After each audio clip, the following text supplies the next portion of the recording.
Entonces, siendo ya las 7:05 de la noche, vamos a empezar con nuestra primera sesión del curso y pues para ello vamos a presentar a quien nos va a acompañar en el desarrollo de este curso, en estas 8 sesiones que tenemos programadas. Él es el ingeniero Carlos Manuel Orellana, quien es especialista en fitopatología, gestión sanitaria y calidad agrícola. Sí, actualmente es doctor en educación, el cual está cursando magíster en administración de agronegocios, magíster en fitopatología e ingeniero agrónomo de profesión. Cuenta con una especialización en investigación científica y formación en agroexportaciones, control de plagas y análisis estadístico aplicado a la investigación agrícola. Cuenta con más de 18 años de experiencia en diagnóstico fitopatológico, supervisión de cultivos y control de calidad en empresas agroexportadoras. También ejerce la docencia en la Universidad Científica del Sur y la Universidad Católica sede Sapientai, ¿sí? Integra la investigación aplicada y la gestión técnica en fitopatología y calidad agrícola, optimizando la sanidad y productividad de los cultivos. Así que vamos a darle la bienvenida, ingeniero. Muy buenas noches. Le damos la bienvenida a esta nuestra primera sesión del curso y dejamos el espacio con usted. Adelante. Ok, buenas noches. Buenas noches, por favor, me indican si me logran escuchar.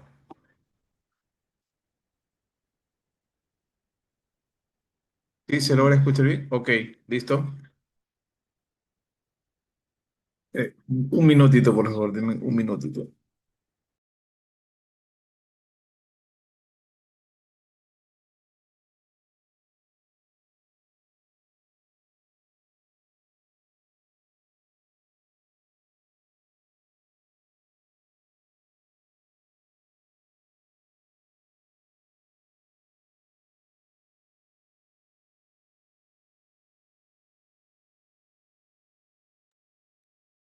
Bien, buenas noches. Gracias por la apertura de este curso. En este caso, yo les voy a hablar el tema del control biológico de plagas y enfermedades, que es en este caso un tema muy importante hoy en día, porque todos sabemos de que actualmente están aplicando en el control biológico, lo están aplicando en diversas agroindustrias, por así decirlo. Algunas agroindustrias ya tienen en este caso implementado su laboratorio de control biológico y obviamente están utilizando diferentes insectos como depredadores, parasitoides, todo ello. Y es un tema muy interesante más que todo, porque potencia la agricultura sostenible. Entonces, hoy en día todo está enfocando en hacer un recurso más sostenible a largo plazo y obviamente un punto principal de ellos es el control biológico, en este caso. Bien, voy a proceder a presentar. A ver, déjame ver, compartir.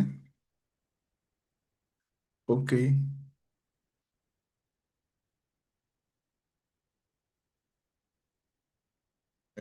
Ya, ok, listo. Entonces voy a poner en modo de presentación. Aquí.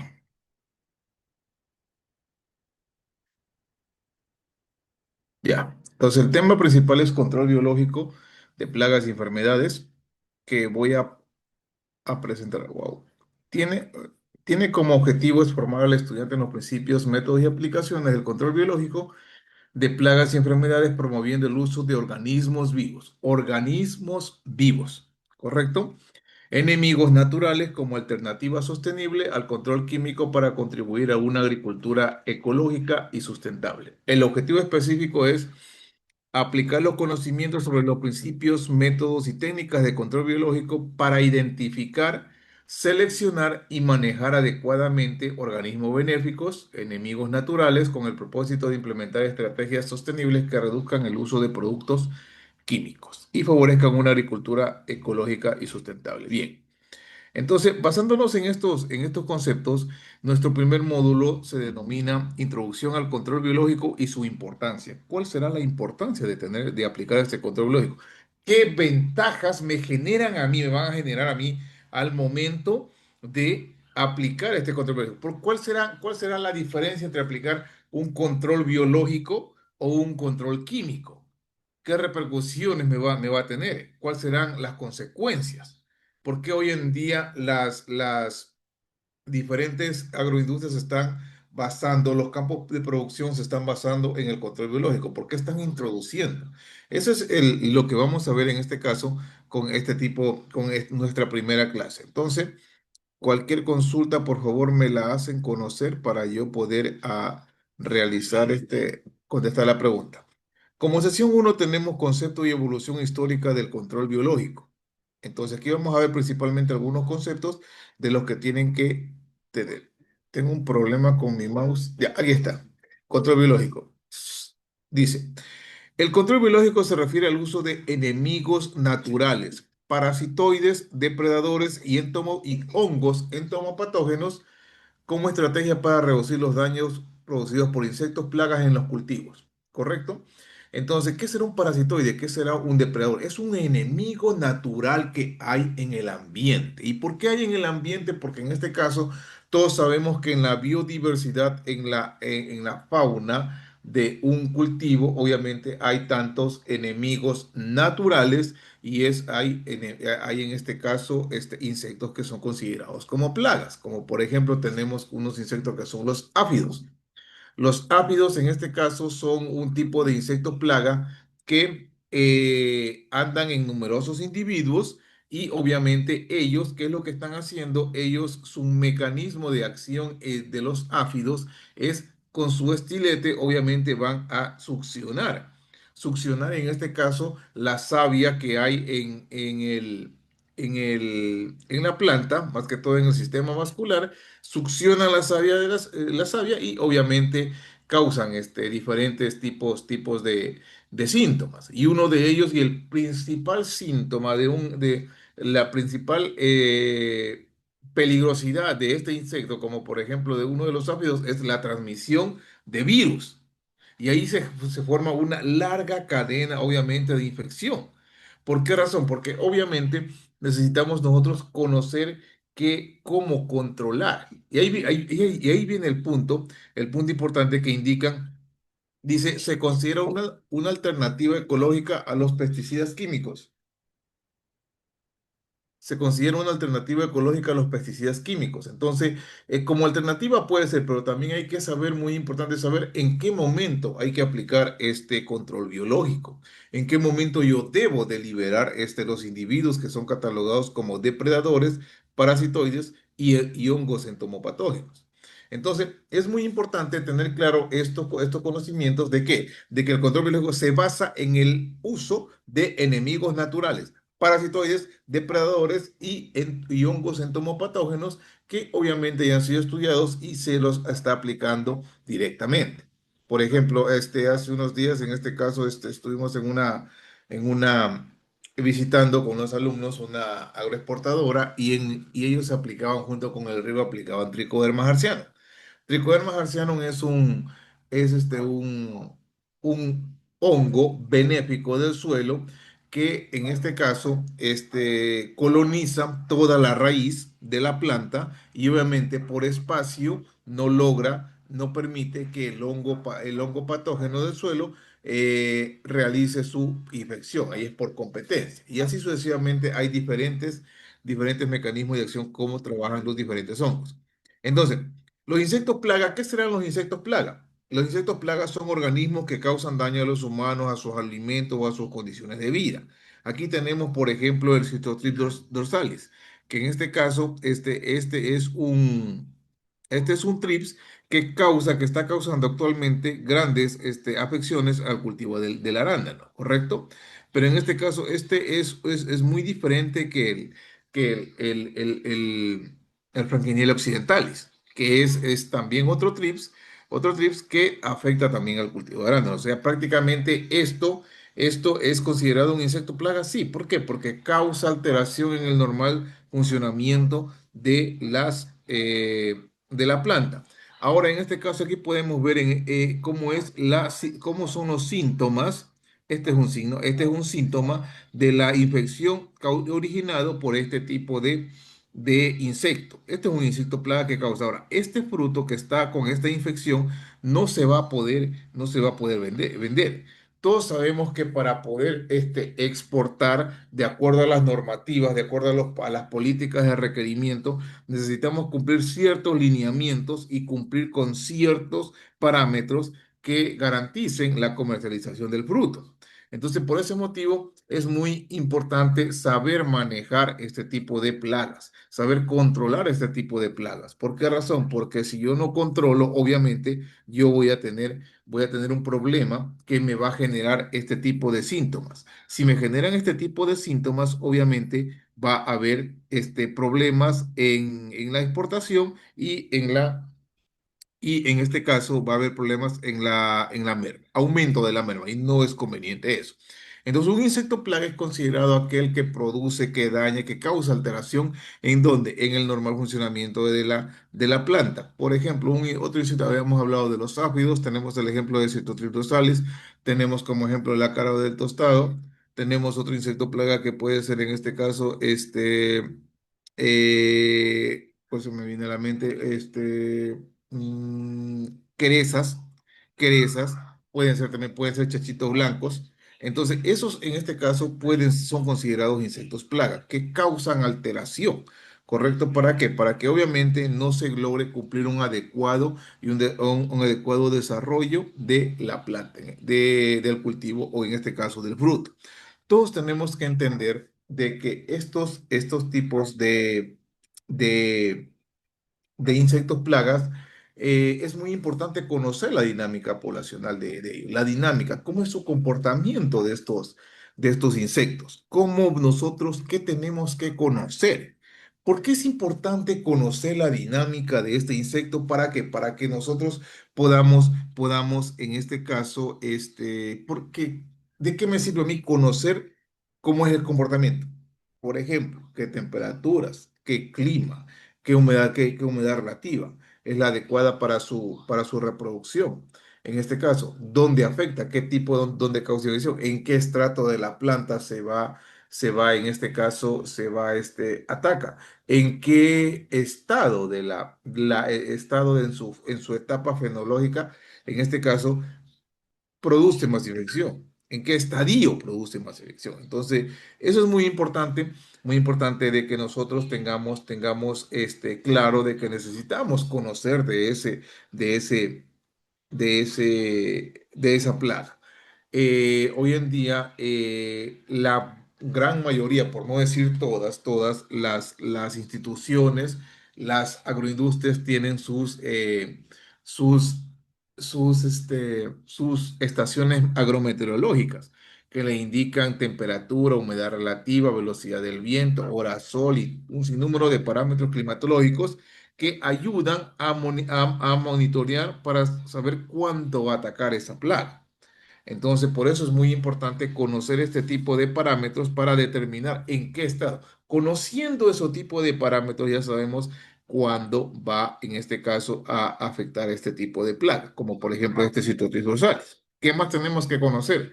Obviamente también tenemos que conocer los estadios de esa plaga, de la insecto plaga. ¿Por qué? Porque yo necesito saber en qué estadio es más peligroso o cuál hay mayor influencia de eso en su ataque. Por ejemplo, puede ser si es en el adulto, en ninfa, en cuál de esos estadios es eh, el que genera mayor daño a mi cultivo. Entonces, por ejemplo, aquí tenemos en este caso es en estado adulto, porque obviamente este empieza a degradar las células y producto como hay aire, hay oxigenación, obviamente se oxida la parte afectada y empieza a haber este tipo de síntomas. Entonces, es muy importante conocer también en este caso es qué hospedantes, cuáles son los hospedantes que las plagas, que este insecto plaga, son infectados. Por ejemplo, mosca blanca. Mosca blanca, Bemisia tabaci, tiene más de 300 de lo que yo le he leído. Es hospedero, tiene más de 300 especies de especies vegetales que es hospedante. Más de 300 especies vegetales, imagínense. Y también es transmisora más de 500 virus. ¿Qué quiere decir? Una mosquita blanca parece inofensiva. Inofensiva es tan diminuta, es tan pequeña que usted la ve de color blanco, pero obviamente no sabe cómo lo peligroso que es. ¿Por qué? Por su proceso de infección, por su proceso de transporte, por su proceso, por qué alberga, qué transmite. Es por eso que es muy importante conocer, en este caso, la plaga para poder realizar. ¿De qué me va a permitir a mí conocer al insecto plaga de todos estos parámetros? Obviamente me va a permitir conocer para, obviamente, determinar y armar mi estrategia de aplicación, mi estrategia de control, mi estrategia de combate, porque ese es el objetivo de evitar que ese insecto plaga ataque a mi cultivo. Y obviamente, como ustedes sabrán, las condiciones ambientales varían y eso también es muy importante.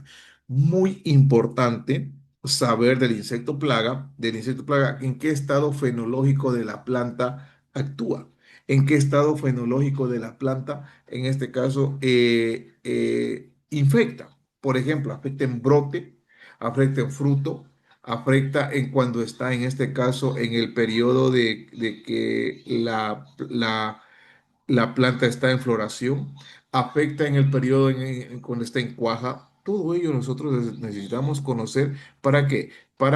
Necesitamos conocer lo más que podamos de esta plaga para poder armar nuestra estrategia de control. Y eso obviamente es lo que tenemos que hacer para que eso nos va a ayudar a dar los parámetros para controlar ese tipo de plaga. Entonces, dice, las plagas de insectos son particularmente destructivas, ya que los cultivos como los alimentos de ganado lo que conllevan pérdidas económicas. Sí, correcto, hay pérdidas económicas mayores. Inclusive, por ejemplo, un cultivo como el que estamos viendo ahí, el arándano, que se exporta a grandes volúmenes, obviamente, y perderlo, obviamente, la producción, o en este caso que tenga una merma del 50%, no es viable eso, no hay rentabilidad. Entonces, por eso es muy importante es conocer todo este, estos parámetros que les acabo de mencionar para que puedan, en este caso, realizar el tipo de control biológico. ¿Y eso es un insecto plaga? Sí, correcto. ¿Y los insectos hoy en día estarán fijos? Serán, en este caso, por ejemplo, lo que permite, lo que permite su desarrollo para el insecto plaga, obviamente, todos están influenciados. ¿Por qué? Por la temperatura y por la humedad relativa. Si nosotros tenemos, en este caso, conocemos la temperatura, hoy con el cambio climático, hoy con el cambio climático, podemos indicar de que no, de que los patrones, los pisos altitudinales, los patrones de temperatura están variados y no podemos en este caso determinar con certeza, decir, ¿sabe qué? El año pasado me afectó en tal temporada, este año va a ser lo mismo. No. ¿Por qué? Porque hoy en día el cambio climático, el aumento de temperatura está influenciando en el desarrollo de algunos tipos de insectos. Un ratito, por favor.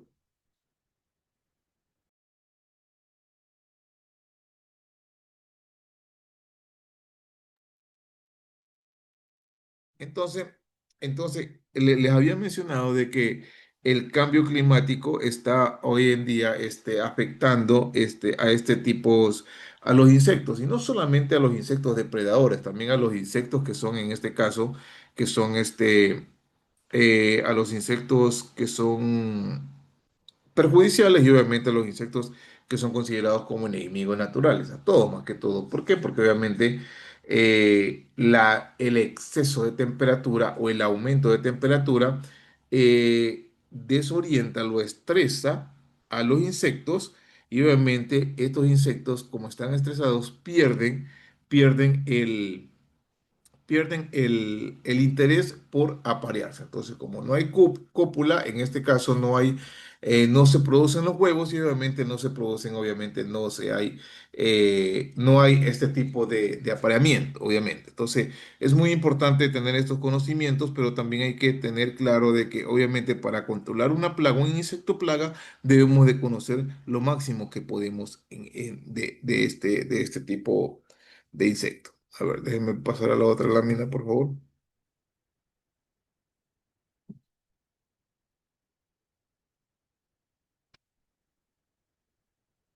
Aquí tenemos, por ejemplo, un, este, un ejemplo de un daño causado por Phyllocoptura oleícola, que es el ácaro del tostado de cítricos. En este caso, este ya es un nivel, un nivel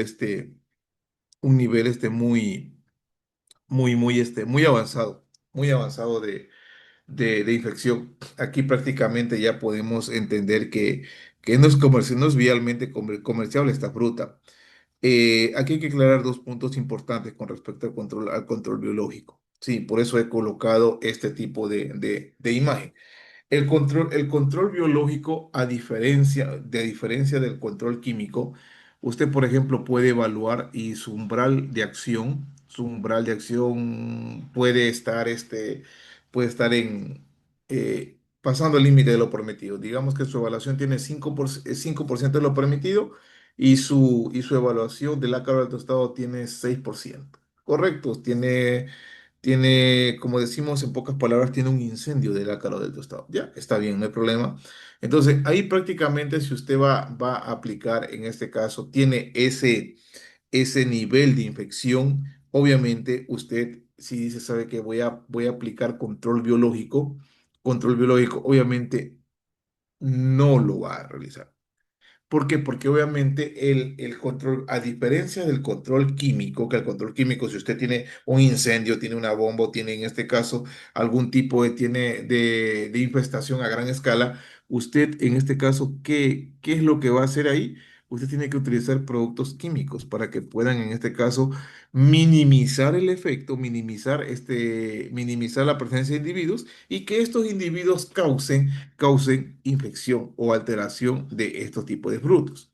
¿Por qué no usar en este estado el, no usar el control biológico? Porque el control biológico es, en este caso, no es inmediato.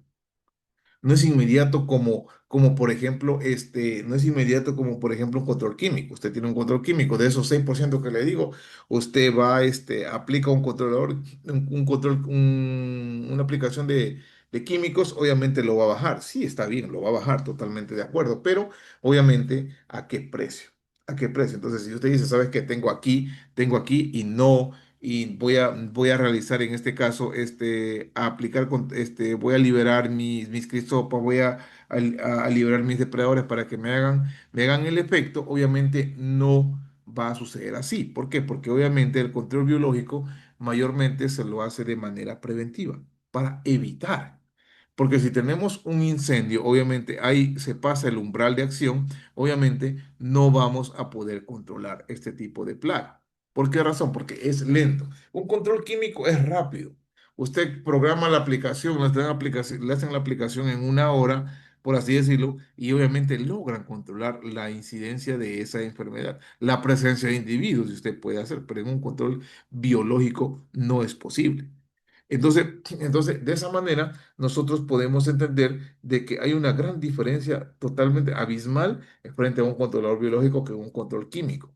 Alguien dirá, pero en este caso se puede reemplazar, poco a poco se puede manejar. El control biológico obviamente va de la mano, es un componente fundamental del manejo integrado de plagas, pero también obviamente no hay en este caso que hacer 100%. Por ejemplo, en un cultivo que tuvimos de un cultivo de naranja, estaría presencia de áfidos, habían áfidos, presencia de áfidos. Y obviamente un compañero quiso probar quiso probar fungicidas a base, no, extractos a base de rocoto, todo para controlar el áfido.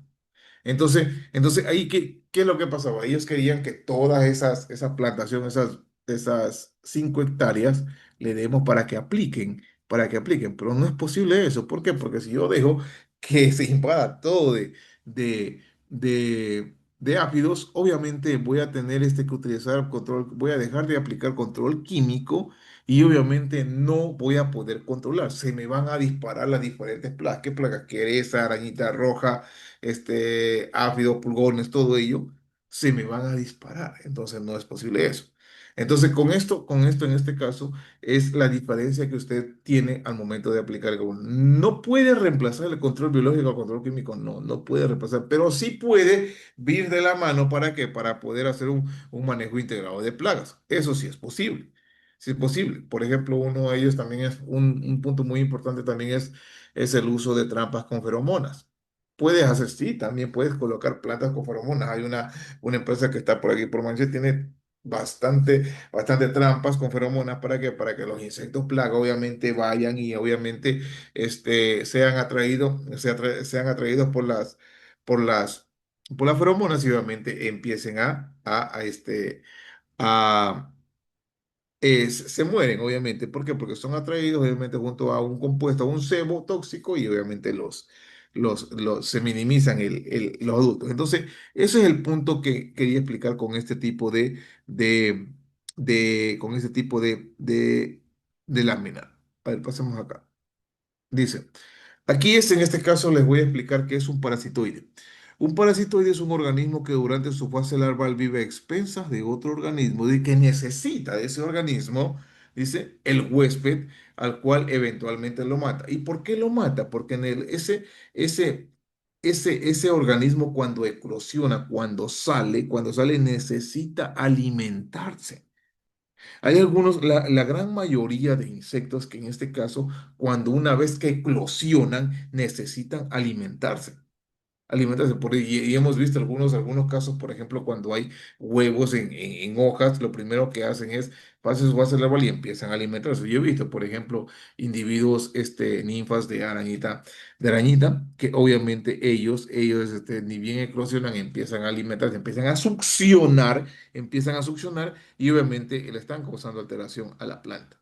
Entonces, ese es un tipo de parasitoide. Dice, pone un huevo dentro de la mosca o dentro del huésped y ese huevo, en este caso, como está desarrollándose, empieza a madurar y cuando ya llega a su adultez, mata al individuo y de esta manera lo controla en este caso. ¿Por qué mata al individuo? Obviamente, porque obviamente necesita alimentarse. Y como es hospedante o huésped, y la larva en este caso, empieza a alimentarse, se alimenta y obviamente hace el control biológico. Este proceso no es inmediato, por eso hace un momento le decía que no es inmediato.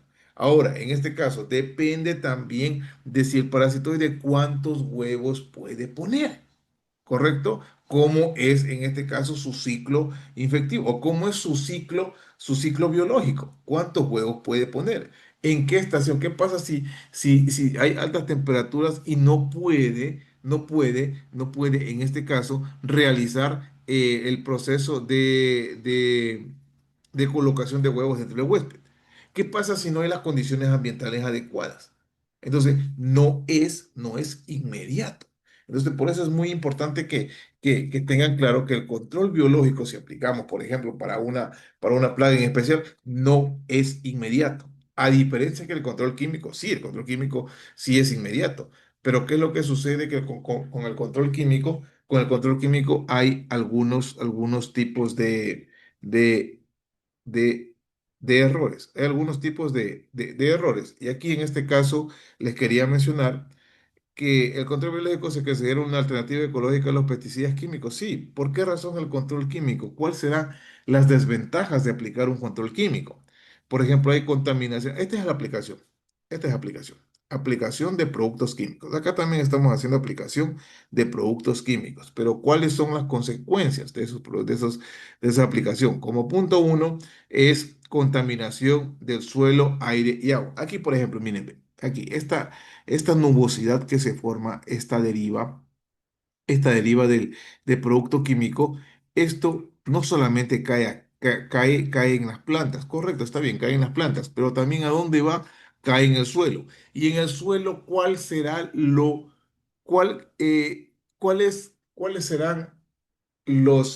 los que se afectan, los que mueren? ¿Cuáles son? Obviamente son los microorganismos. Y todos sabemos que un punto muy importante para que un suelo se mantenga vivo son los microorganismos. ¿Qué microorganismos? Hay insectos, bacterias, hongos, virus, molicate, hay un sinnúmero de microorganismos que están presentes en el suelo. Presentes en el suelo, ¿por qué? Porque esos son la vida del suelo. ¿Cuál es la importancia de esos microorganismos? Descomponen los restos vegetales y obviamente van integrando al suelo los diferentes compuestos. Eso tiene mucho que ver con la actividad biológica del suelo. ¿Correcto? La vez pasada que me fui a Ecuador, estaba conversando con unos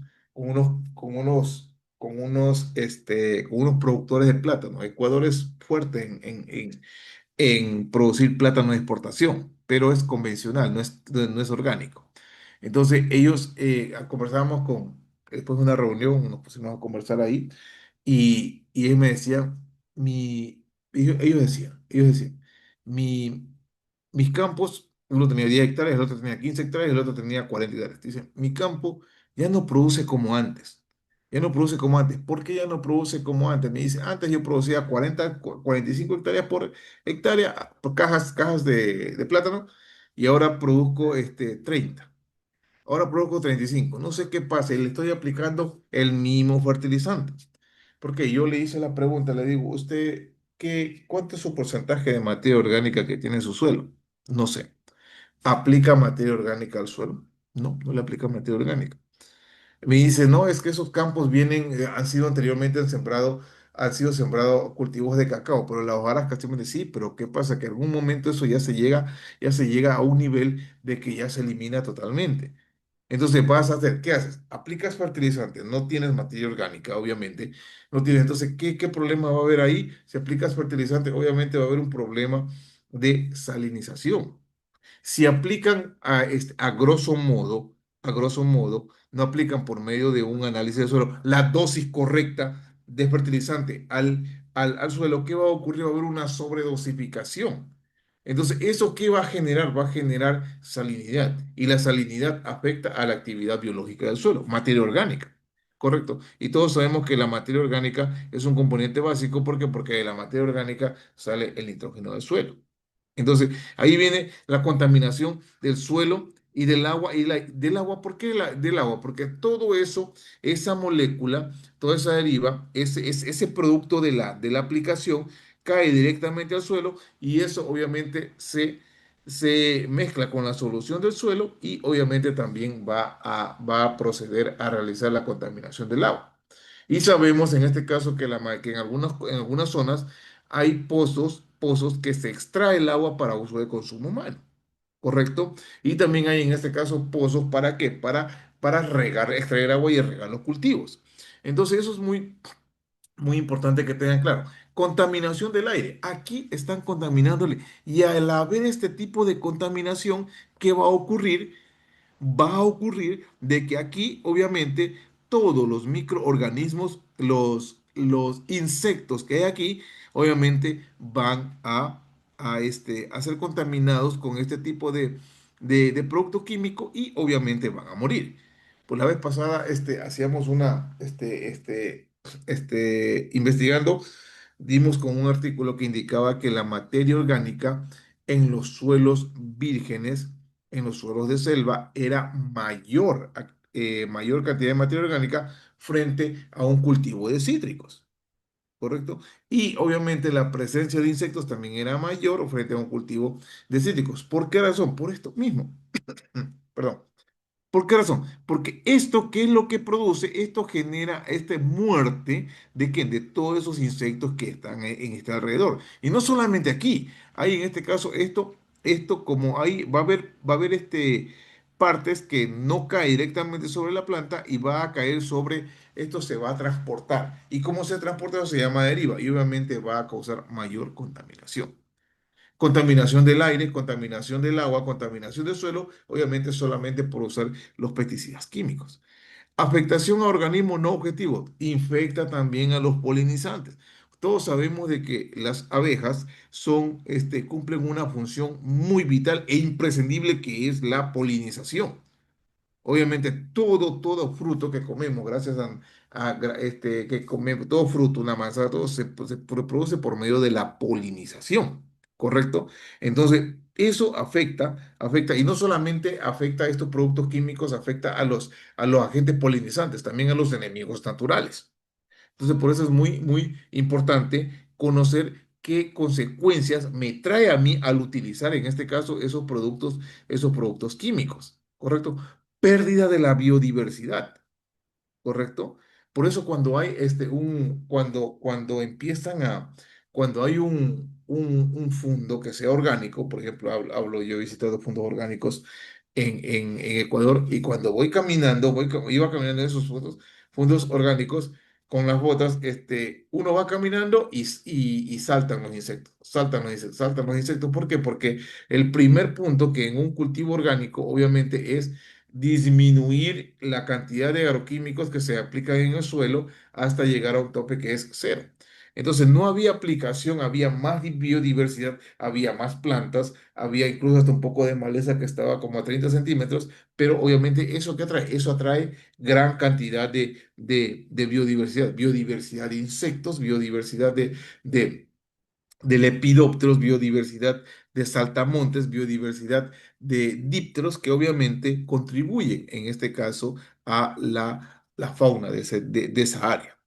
Y obviamente también en este caso, los pesticidas químicos producen residuos en alimentos, sí, residuos en alimentos. ¿Por qué? Porque obviamente aquí la vez pasada tuve la oportunidad de estar justo cuando el vendedor le vendía a un productor, el productor no conocía. Y el productor fue por un producto y el vendedor le vendió tres productos. Entonces, que este es para esto, que este es para esto, que este es para esto. Entonces eso es un punto importante. Ahí, ¿qué es lo que qué es lo que está ocurriendo? El productor, si no sabe manipular este tipo de productos o dosificar este tipo de productos, esto va a generar de que se haga de que haya una sobredosificación. ¿Qué problema, qué pasa si yo aplico el mismo producto para controlar una plaga? Hago tres aplicaciones. La primera aplicación hago con el producto A, la segunda con el mismo producto y la tercera y así sucesivamente. Eso me va a generar resistencia. ¿Y qué es la resistencia? Que en la quinta o sexta aplicación con el mismo producto ya no le va a afectar a la plaga, al insecto plaga, ya no. Entonces, por eso es muy importante saber manejar esto. Y eso obviamente, ¿qué va a acarrear? De que genere resistencia, de que usted utilice otro producto químico que sea ya de doble acción, de doble mecanismo de acción. Hay productos químicos que son de doble mecanismo de acción.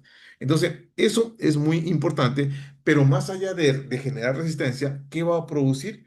Obviamente van a producir residuos en alimentos.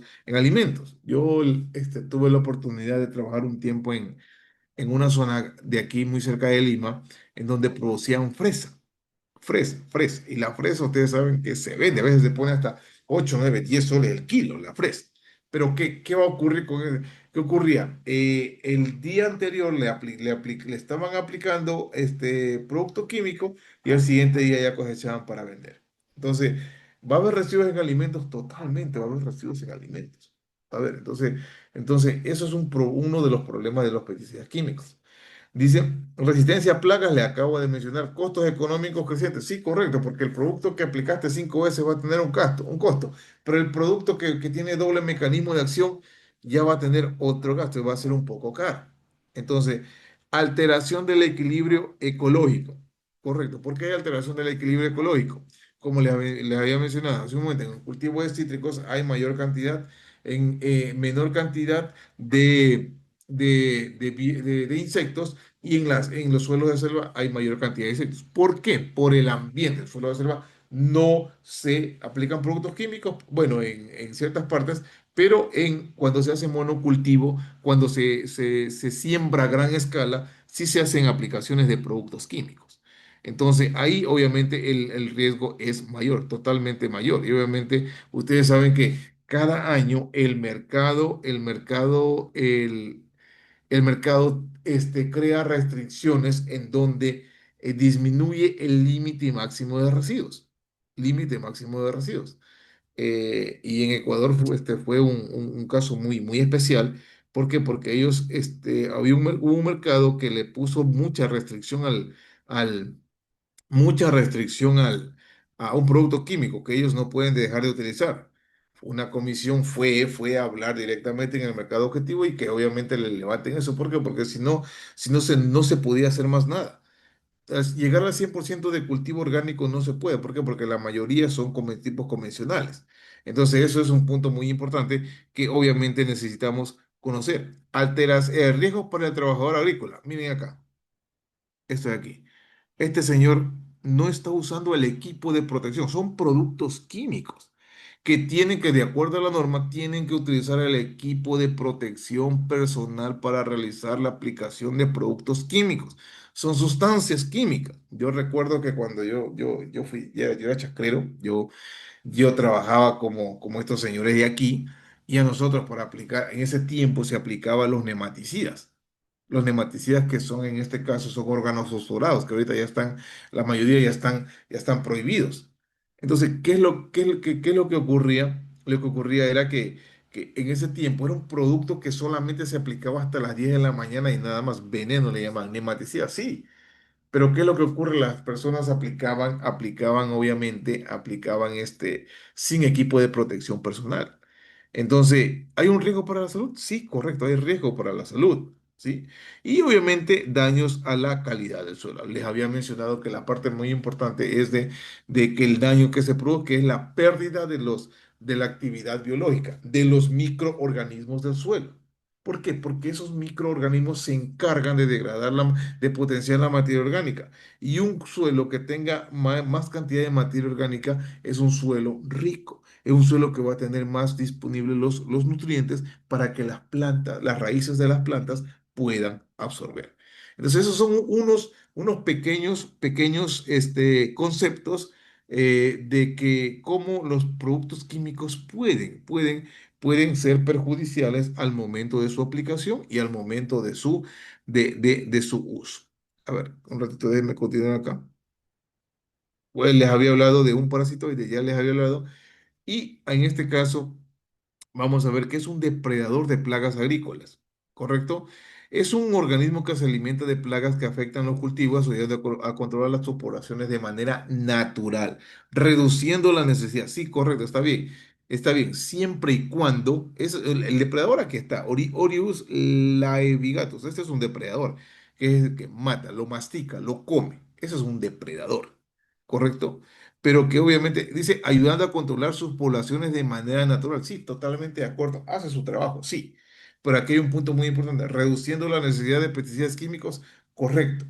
Pero hay que ver también en qué momento yo debo de aplicar de qué momento hago la liberación de esta Orius, ¿correcto? Porque no es decir que yo tenga, por ejemplo, si en mis evaluaciones que yo vengo de esta plaga, de este áfido, yo tengo que vienen, por ejemplo, la semana uno el umbral me indica 1%, la semana 2 4%. Entonces, ¿qué me indica? Que mi nivel de infección por semana ha aumentado.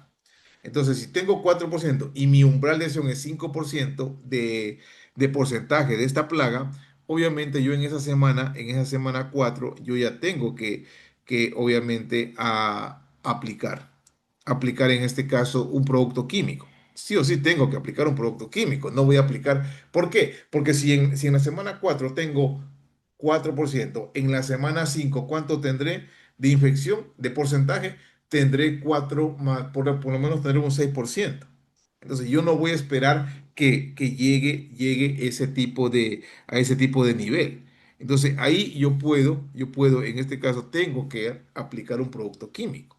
Ahora, en este caso, el punto importante es por qué aplicar un producto químico, porque yo no voy a esperar de que llegue al 7, 8, 9% cuando me umbral 5 para yo poder aplicar.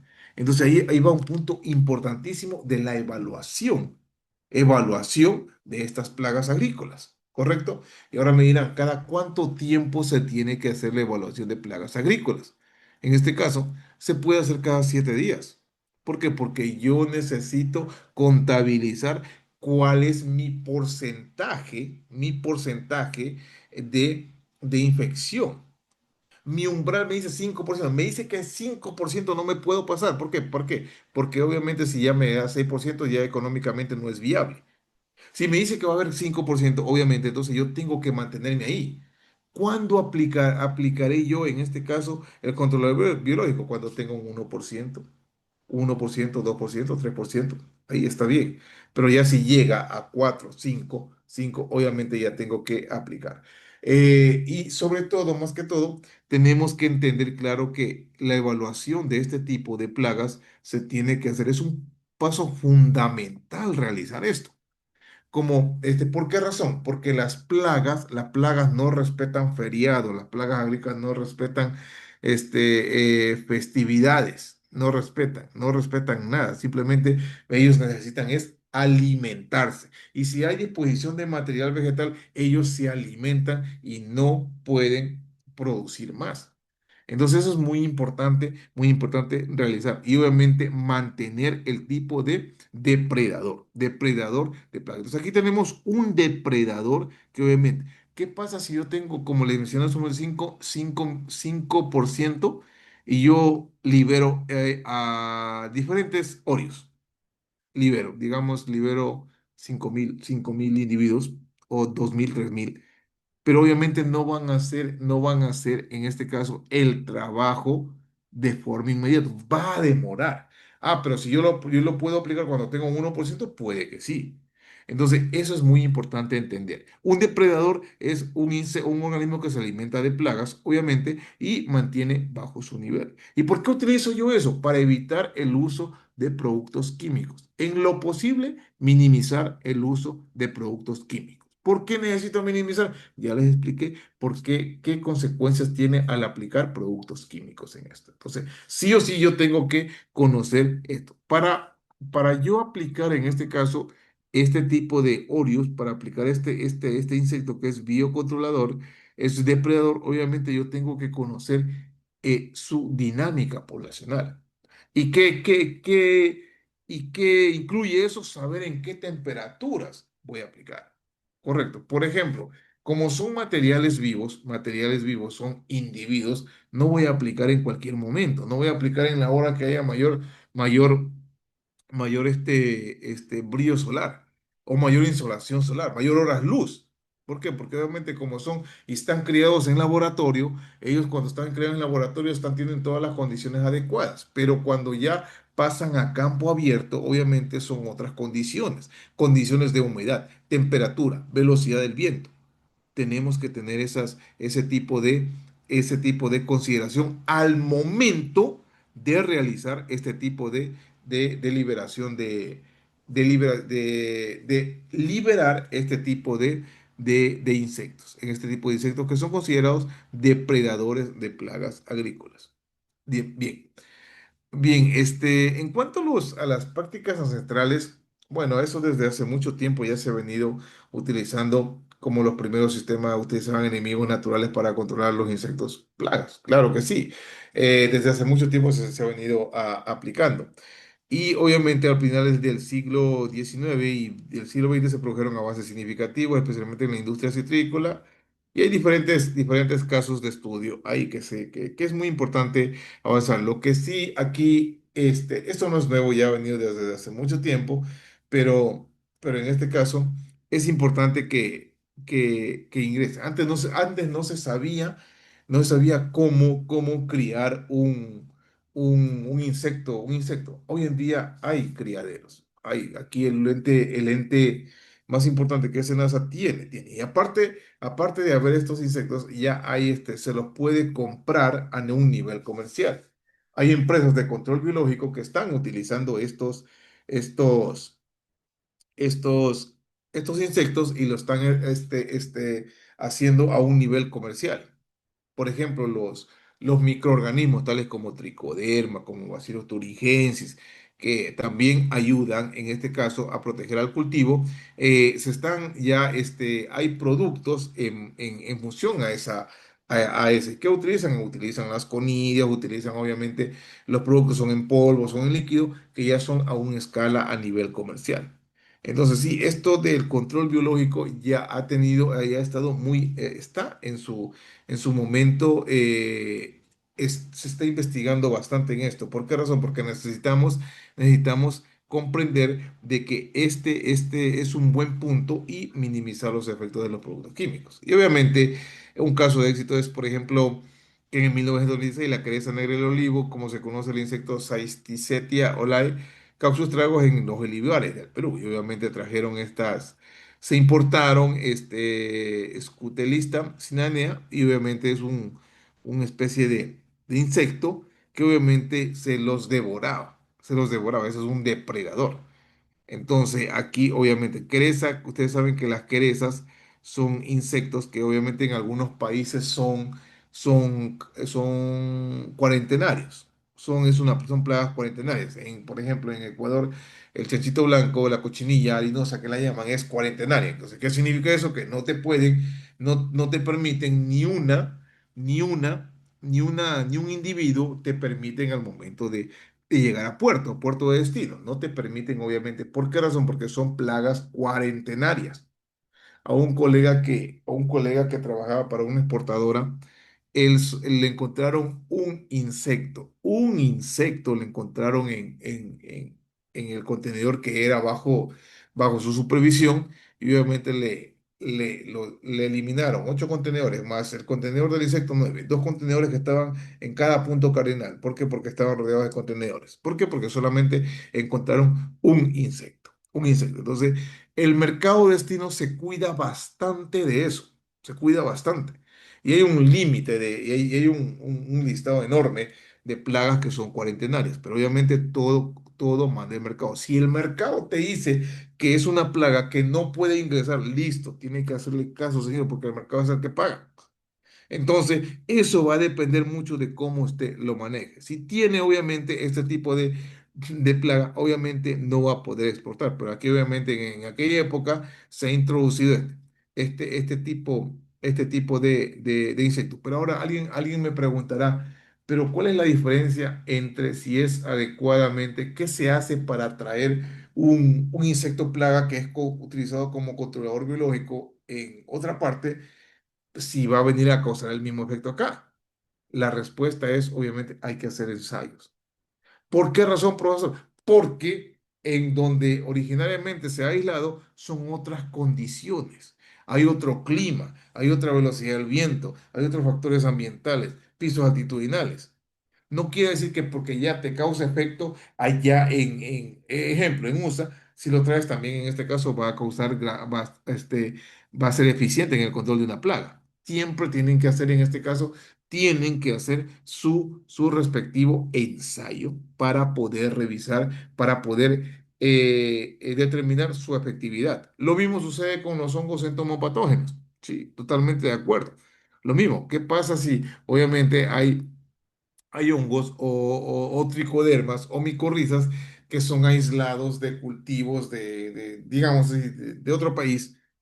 Y si se piensa que esos mismos allá, porque cumplen su efectividad, también va a ser acá. No, todo va a depender de la zona donde se desarrolle y cuál es su porcentaje de efectividad. Porque todo ser viviente, que en este caso están plagas, insectos, hongos, está influenciado por las condiciones ambientales que son temperatura y humedad relativa. ¿Correcto? Entonces, eso es un punto muy importante que hay que aclarar y hay que tener claro. Claro, ¿por qué? Porque obviamente eso es simple, simple. ¿Por qué? Porque obviamente son otras condiciones. Al ser otras condiciones, ¿qué tenemos que hacer? Obviamente tenemos que adaptar. Es lo mismo, por ejemplo, que cuando la selección de cada país, recuerdo que cuando fue el Mundial de Alemania 2014, la selección de Brasil 2014, Alemania vino, estuvo como 6 meses en Brasil adaptándose. Y obviamente es un caso similar. Sí, ¿lo podemos tomar como ejemplo? Sí. ¿Por qué? Porque obviamente tiene que tener un proceso de adaptación. Adaptación a las condiciones que se dan en este caso. Y bueno, en el 1970 se creó el Centro de Instrucción y Cría de Insectos Útiles, un organismo del Ministerio de Aplicación de Alimentación, y obviamente actualmente hay bastante criadero de esto. SENASA es la máxima autoridad que está trabajando en esto, en control biológico. Incluso tiene sus laboratorios, si no mal recuerdo, tiene sus laboratorios en ATE. Ahí ellos hacen, incluso hasta venden en este caso este tipo de insectos. De insectos y obviamente hay hongos entomopatógenos, hay insectos, hay otro tipo de hay otro tipo de bacterias también, bacterias que obviamente ayudan en este caso a realizar el tipo de control. ¿Y venden? Sí, venden obviamente. Lo que trato de explicar aquí es que en este caso ha ido evolucionando, en este caso, la posición del control biológico. Sí, incluso yo he visto que en algunas agroindustrias tienen también sus áreas de control biológico, que obviamente se dedican a criar, a hacer ensayos, a criar insectos controladores, depredadores que obviamente ayudan a minimizar la infección de estos alimentos, de estos individuos. Y también así como hay eso, también hay de hongos, por ejemplo, de micorrizas. Micorrizas también hay, micorrizas, tricodermas también hay. Tricoderma es un hongo que le gusta estar vive en la rizosfera, en el suelo, y obviamente se puede utilizar. Y como son diferentes zonas, por ejemplo, acá zonas agrícolas, diferentes Trujillo, el clima es diferente en Piura, diferente en Ica, todo eso en este caso, hay diferente y obviamente se tiene que trabajar con cada una de esas especies donde mejor se adapte y donde mejor se establezca. Estos son los criaderos, cría de insectos obviamente ya potenciado por el SENASA. Y hoy esto en este caso, dice en el 2004 se incrementó el uso de control biológico de 10.000 hectáreas a 253.000 hectáreas, ¿correcto? Entonces, eso es un punto muy importante de que está evolucionando la cría de estos insectos para obviamente realizar el control biológico. No como curativo, pero sí como preventivo para que de esta manera puedan minimizar el uso de los pesticidas. ¿Correcto? Bien.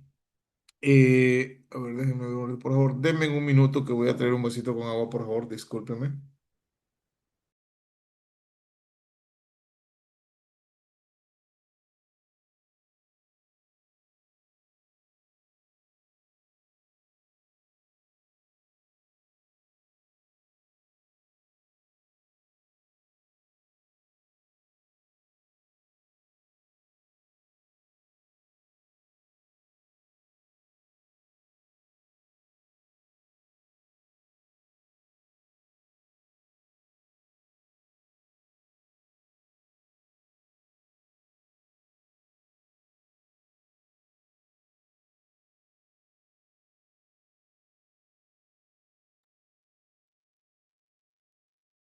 A ver, entonces una vez dado la pequeña introducción sobre el control biológico, entonces vamos en este caso a hablar nuestra sesión 2 que es diferencias entre control biológico, control químico y control cultural. Eh,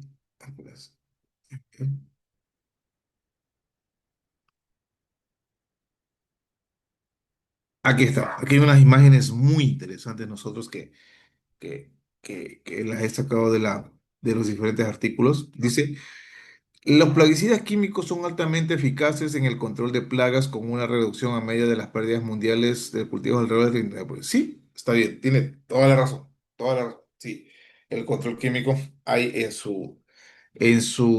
siempre se utiliza el control químico. Y es más, todo se está utilizando control químico, ¿correcto?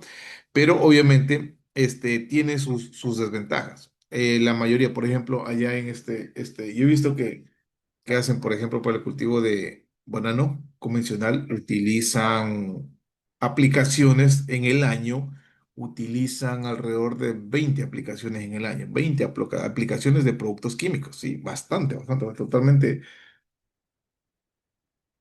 totalmente es algo, y ahí obviamente hay venta de productos, hay todo, hay todo.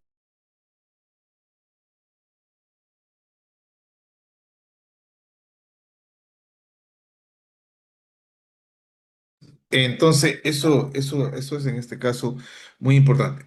Dice, proporciona un efecto de derribo en diversas etapas del ciclo de vida de las plagas, lo que la convierte en una opción fiable para el control inmediato. Eso.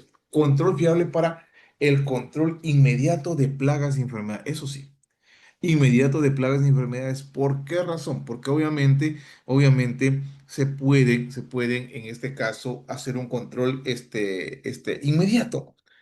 ¿Qué pasa si yo tengo este tipo de nivel de infectación? Mire acá, y no son esos en este caso. Estos son los Apis hippie, que son los pulgón, y obviamente los áfidos siempre andan en gran número. Entonces, si ya llego a un estado de que tengo infección de áfidos, obviamente, mi único remedio es aplicar un control químico. Si ya tienen en gran extensión y hay varias plantas que están, en este caso, infectadas por este áfido, sí o sí tengo que hacer una aplicación de productos químicos. ¿Por qué? Porque obviamente ya está. Y hay que conocer siempre, siempre, siempre la biología de la plaga. ¿Cuán importante es conocer la biología de la plaga? ¿Por qué razón? Porque estos áfidos son vectores de virus. Son vectores de virus. ¿Qué virus, profesor? Son de diferentes tipos de virus. ¿Por qué, profesor? Porque estos áfidos hacen la picadura de prueba. Y los áfidos cogen, se asientan sobre una hoja y ellos empiezan a succionar la savia, y cuando succionan, obviamente, adquieren, obviamente, en la savia se deposita el virus. Un virus de planta, en este caso, un virus es sistémico, que quiere decir que está tanto una vez que empieza a replicarse, invade las células hasta llegar al tejido floemático, se dirige hacia las raíces y también se dirige hacia las hojas. Listo, no hay problema. Por el sistema se dirige hacia las hojas. Pero ¿qué sucede? ¿Qué sucede? El virus son entidades biológicas, no son microorganismos, no son nada. Los virus obviamente tienen la capacidad de replicarse dentro de la planta. Se replican, crean copias los virus. Los virus crean copias, se replican, no se duplican, se replican. ¿Correcto? Y si los virus en este caso se replican y son sistémicos, van a estar presentes en todas las plantas. Pero hay un punto muy importante. El virus de planta, ¿qué es lo que pasa? No mata al huésped, es decir, no mata a la planta. ¿Por qué no mata a la planta? Porque necesita el, el ribosoma, perdón, el ribosoma de la célula para realizar estas réplicas, copias, para realizar copias. Utiliza la maquinaria de la célula para poder replicarse, para crear más copias, copias, copias, copias del virus. Y mientras crea más copias, obviamente va a haber más partículas virales y va a causar mayor infección. Entonces, ese es un punto importante que tienen que conocer. Ahora, ¿qué pasa si una planta es infectada con el virus? ¿Qué pasa? Una planta infectada con virus no tiene cura. No tiene cura una planta que se infecta con virus. ¿Por qué no tiene cura? Porque obviamente si está si está dentro de la savia, obviamente eso no, ¿cómo podemos aplicar un insecticida que vaya directamente acá? Y el punto dos, no hay viricidas. No hay viricidas que en este caso que controle a los virus. Hasta el momento que yo sepa, no hay viricidas. Hay insecticidas, hay fungicidas, hay bactericidas, pero viricidas no. Entonces, imaginémonos que estos áfidos que transmiten virus infecten un cultivo de cítricos. Entonces va a ser un punto desfavorable. ¿Por qué razón? Porque obviamente, y si una planta de cítrico, ¿a los cuántos años produce? 2, 3 años. Quizás, ¿no? Ahora hay variedades más tempranas. 2, 3 años. Listo. Pero ¿qué sucede cuando en este caso, qué pasa que si hay una planta, se infecta con virus, ¿se va a recuperar? No, no se puede recuperar una planta con virus. Y ese no es el real problema. El real problema es que obviamente, como hay, aparte de los áfidos, hay algunos insectos que en este caso son desplazados por el viento, chocan contra esa planta infectada con el virus, hacen su picadura de prueba, mantienen en el aparato bucal al virus, porque el virus está mezclado con la savia y van haciendo, dispersando a otras plantas sanas. Entonces, eso es muy importante que entiendan en este caso cómo es, qué vectores, porque una enfermedad viral es tan peligrosa. ¿Por qué? Porque obviamente no tiene, en este caso, no tiene una enfermedad viral no tiene cura. Entonces, volviendo al tema de los áfidos, si yo sé que los áfidos me van a producir este tipo de enfermedad, me constituyen un peligro, a grosso modo, me constituyen un peligro. Entonces, yo tengo que maximizar la eficiencia en controlar. ¿Por qué tengo que controlar? Obviamente, si tengo una infestación como esta, obviamente yo tengo que aplicar sí o sí un control químico. Por eso no tengo que llegar a este tipo de infección. No tengo que llegar yo. No tengo que tener mis umbrales de acción sumamente en niveles bajos. En niveles bajos. Ahí sí puedo utilizar el control biológico. Y en este caso, porque pues se puede en este caso entender, pues es muy importante conocer la biología de la plaga, la biología de la plaga. ¿Qué es? ¿Por qué se llama? ¿Cómo es? Y un punto muy importante, les voy a mencionar que hay insectos que al virus lo llevan en su aparato bucal y también hay otros que los llevan en su aparato digestivo. Ahí incluye las transmisiones de virus de manera persistente y semipersistente. ¿Por qué es persistente? Porque lo llevan por varios años, lo llevan en su intestino, en su aparato digestivo. Y obviamente ese aparato digestivo van haciendo picaduras, picaduras, picaduras, picaduras y van transmitiendo el virus a lo largo de su ciclo vital. Entonces, esto es muy importante que entiendan, muy importante conocer la biología del insecto, obviamente, de cual sea mosca blanca, sea trips dorsalis, sea trips, sea en este caso arañita roja, todo ello es muy importante conocer para obviamente ver en este caso cómo se puede lograr un control efectivo de este tipo de plaga. Entonces, eso es en este caso como parte fundamental del control químico.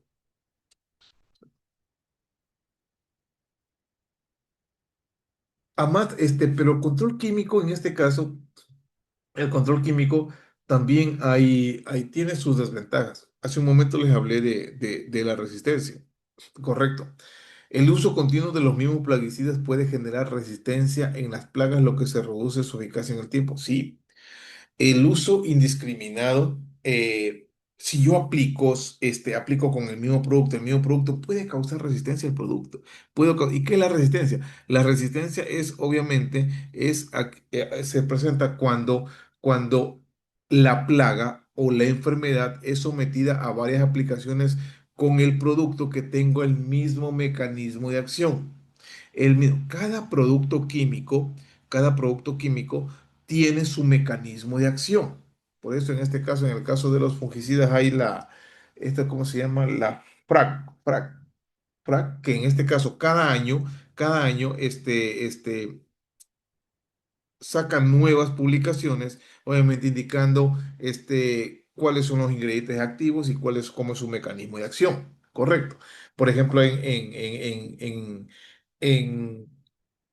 en varios productos químicos, en varios insecticidas, yo me he leído las fichas técnicas que dicen controla en el segundo estadio, controla en huevos, controla adultos y huevos. Entonces, esos son los mecanismos de acción. Tiene que aplicar. ¿Cómo puedo manejar la resistencia yo y no generar resistencia en el cultivo?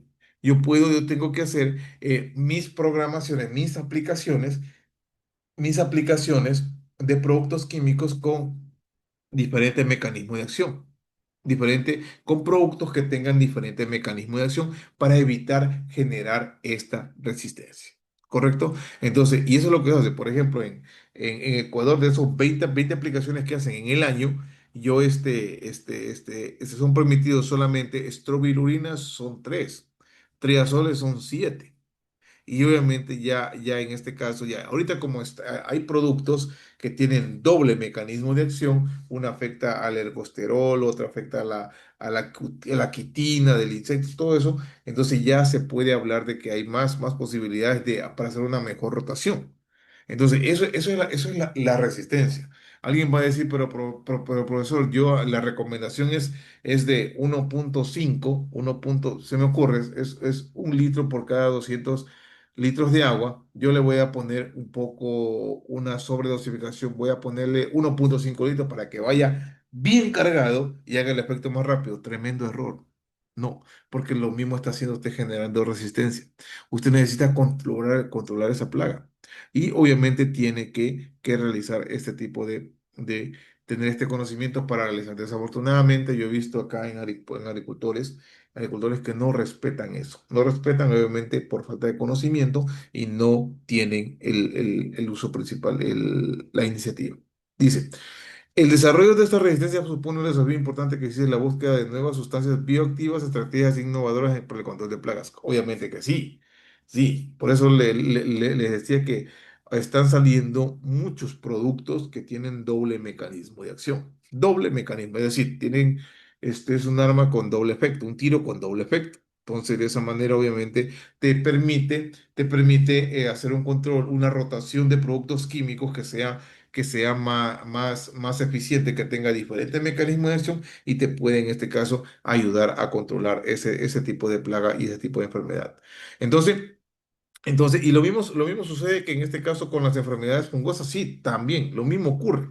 Lo mismo ocurre con las enfermedades. También se puede generar resistencia en enfermedades. Sí, totalmente de acuerdo. Se puede generar resistencia con el uso con el uso de fungicidas. Y ahí viene lo que es la presión de selección.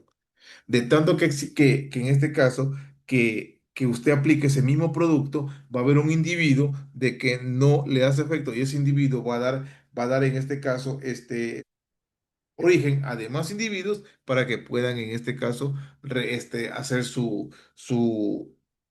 cumplir su ciclo de vida y obviamente esos ya van a ser resistentes al tipo de producto. Entonces, eso es lo que se genera con el excesivo uso de productos químicos. Claro, por eso es muy importante saber en qué momento yo voy a aplicar y cómo voy a hacer, en qué estadio voy a aplicar. Hay productos químicos, por ejemplo, hay productos preventivos y hay otros que son curativos. Hay protectantes y otros que son, en este caso, erradicantes. Y obviamente ahí tiene que ver en este caso cuál es. Por ejemplo, si tiene un producto químico, una enfermedad o que tiene bajo nivel de población, se puede utilizar un producto que sea ligeramente tóxico, como por ejemplo un producto que tenga un producto que tenga diferente mecanismo de acción. Ok, entonces continuamos. Entonces, los impactos negativos. Dice, el uso de plaguicidas químicos supone riesgo para la salud humana, incluyendo la degradación del suelo, la contaminación. Aquí tenemos un grafiquito muy importante. Distribución de los plaguicidas en el medio ambiente después de ser aplicados. Aplicación, depósito, que es el cultivo, y aquí viene, obviamente, el residuo. Aquí viene, ¿por qué? Porque no todo, porque la gran parte se cae en el suelo. Y ahí va al agua superficial y obviamente aquí, ¿quiénes hacen uso de este agua superficial? Los organismos acuáticos, biomagnificación y destrucción. Agua subterránea y luego va al suelo. En el agua subterránea, ¿qué va a ocurrir? A veces que utilizan esta agua subterránea para riego y obviamente ahí viene el problema de la contaminación. Entonces es muy importante que tengan claro estos conceptos para que ustedes puedan ver. Un ratito que me están escribiendo, no sé quién será. Entonces,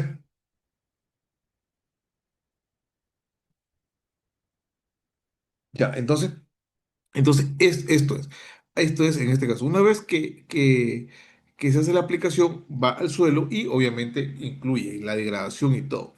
Entonces, cuando hay demasiada deriva y velocidad y viento alto, entonces este producto va a dónde? Va hacia otra vegetación, hacia otras áreas y obviamente hay destrucción de plagas, parasitoides, depredadores, polinizadores y otros. Es muy importante mantener, cuando hagan control químico, hay productos como los neocotinoides que son muy perjudiciales para los polinizadores. Claro.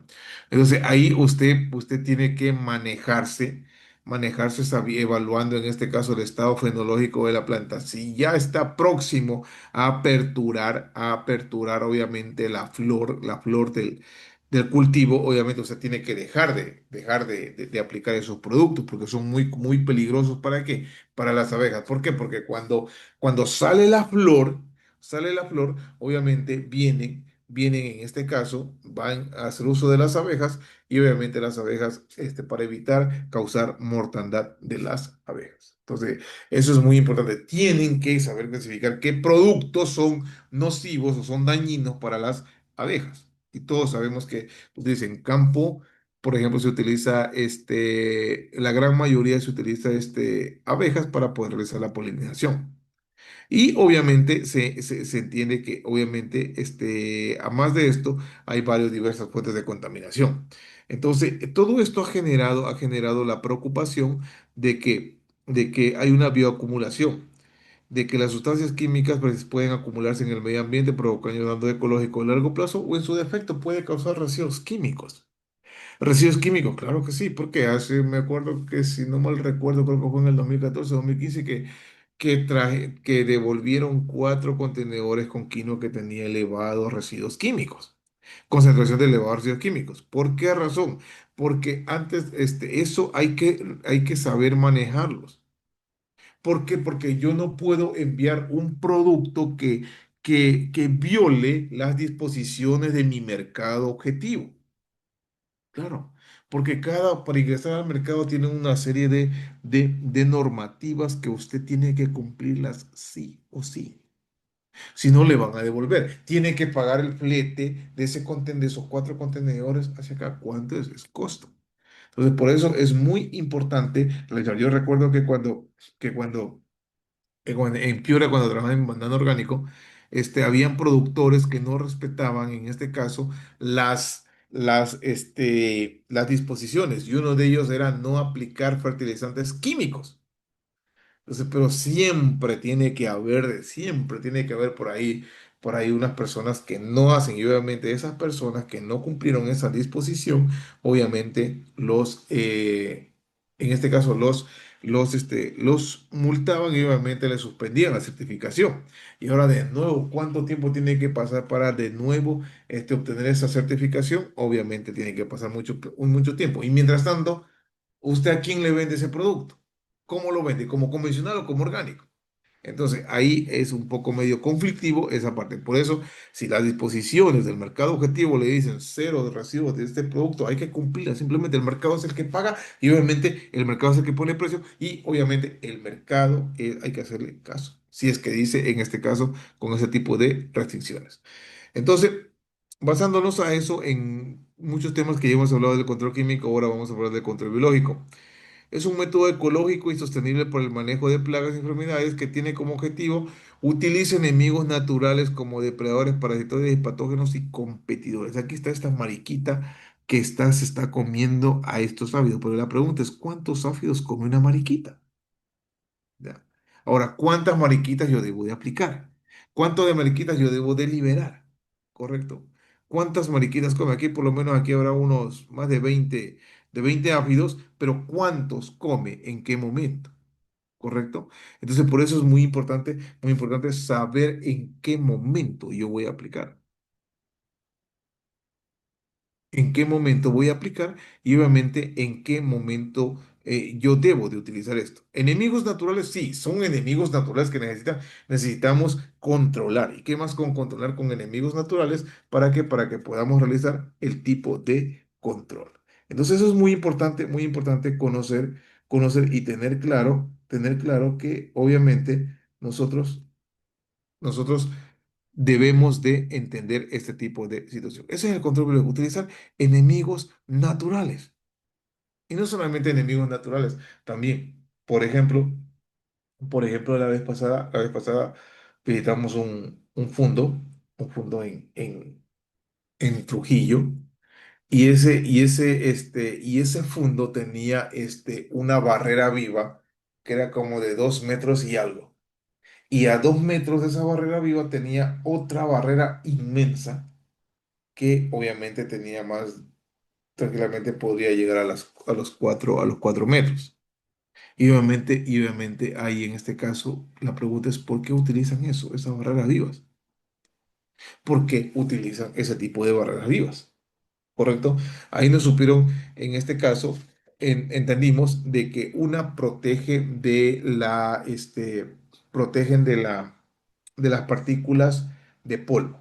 ¿Por qué? Porque esos suelos eran arenosos y esos suelos al momento de que las partículas de polvo se levantan, pueden caer en el cultivo. Y si se depositan en el cultivo, ¿qué va a hacer? Va a hacer fricción. Y cuando hay fricción, hay una lesión, un daño, una herida. Y una herida es una puerta de ingreso a plagas y enfermedades. Eso es lo que se hace. Eso es más que todo. Correcto, pero ahí dirá, pero sí, correcto. Ese es punto uno. Punto dos, en algunos casos evita que los insectos plaga lleguen hacia su cultivo. ¿Correcto?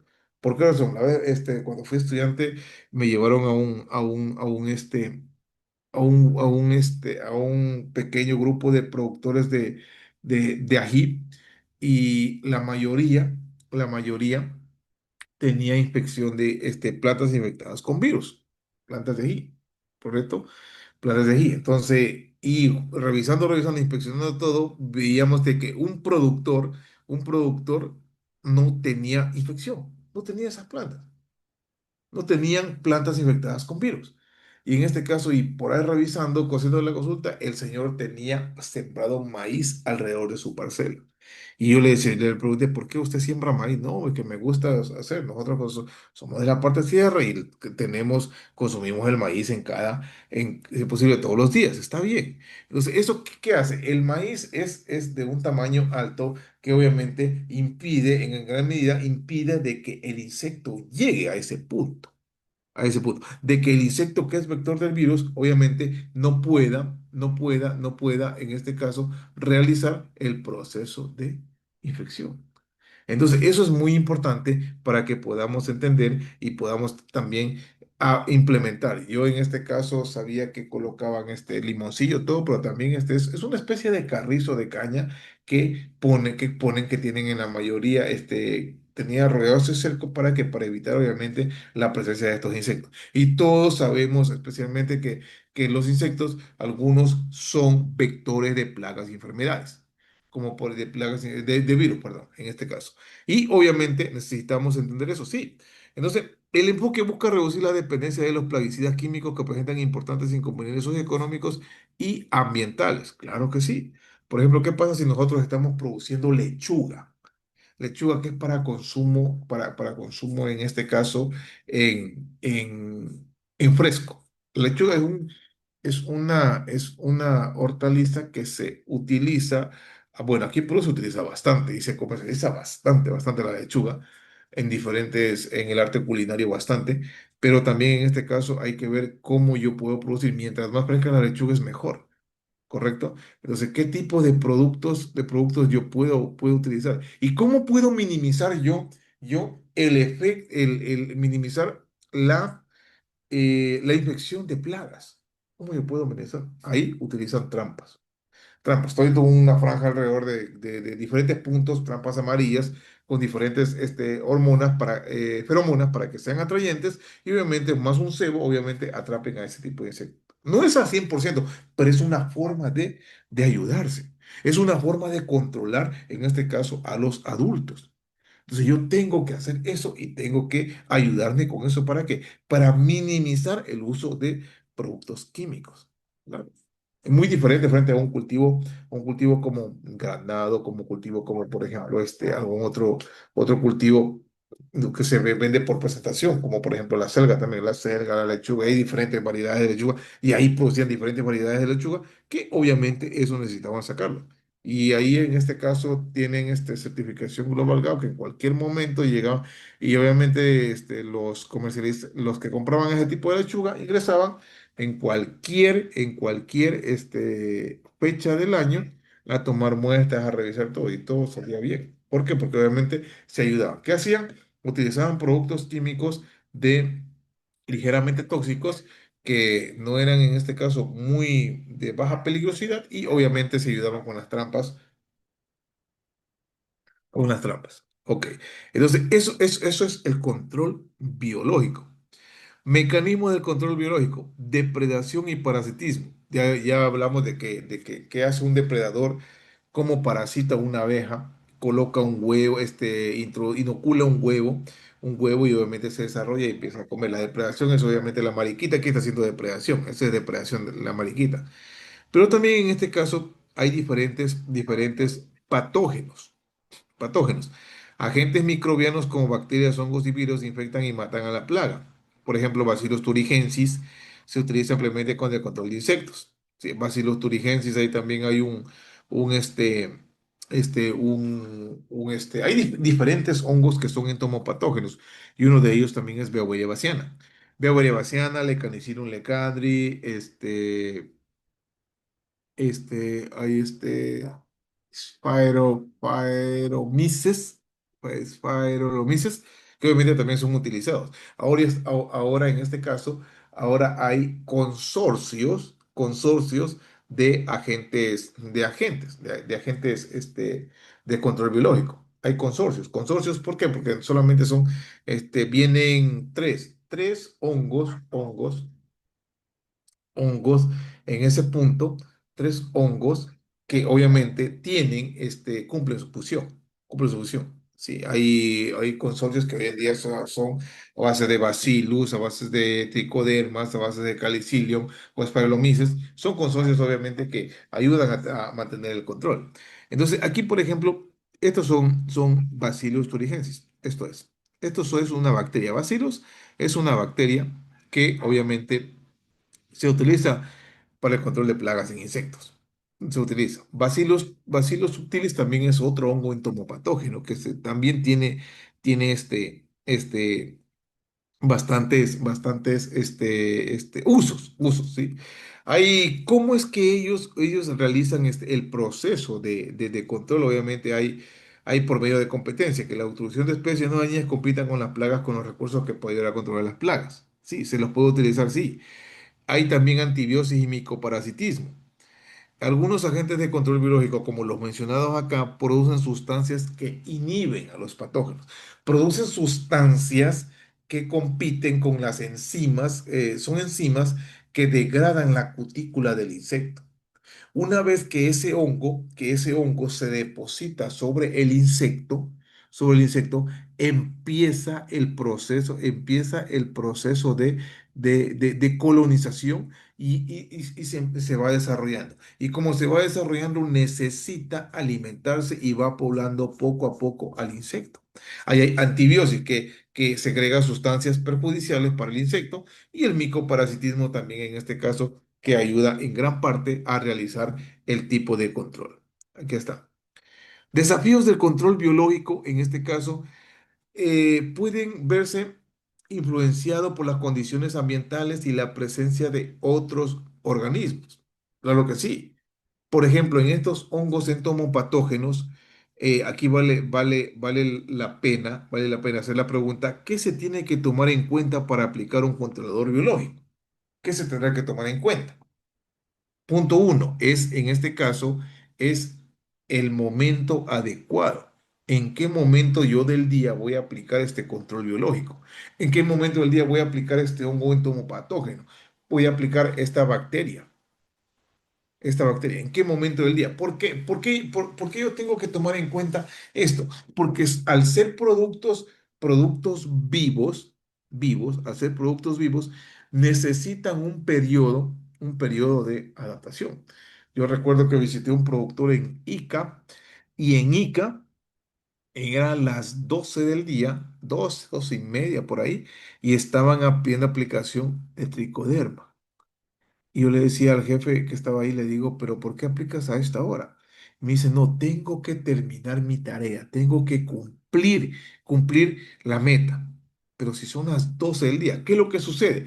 Al aplicar estos productos que son vivos, porque estos productos acá que se mencionan como bacilos, que son acá o son son tricodermas o son productos como por ejemplo, Brevacena, son productos vivos que tienen que tener en este caso un proceso de adaptación.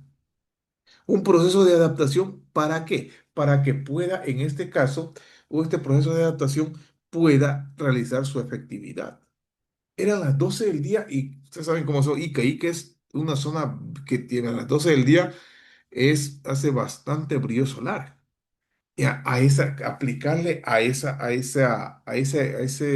temperaturas altas, ¿qué va a lograr? Va a lograr de que ese producto, como es producto vivo, no soporte las altas temperaturas y obviamente va a declinar, se va a morir. Por eso es muy importante saber en qué momento es adecuado aplicar estos productos biológicos.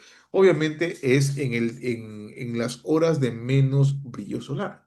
Correcto. ¿Por qué razón? Porque obviamente van a permitir de que haya un proceso de adaptación de este hongo,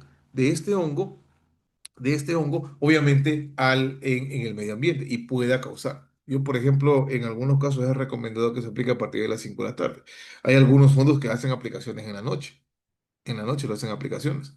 Y obviamente, ¿por qué? Porque obviamente también hay en algunas empresas aplican al inicio del día.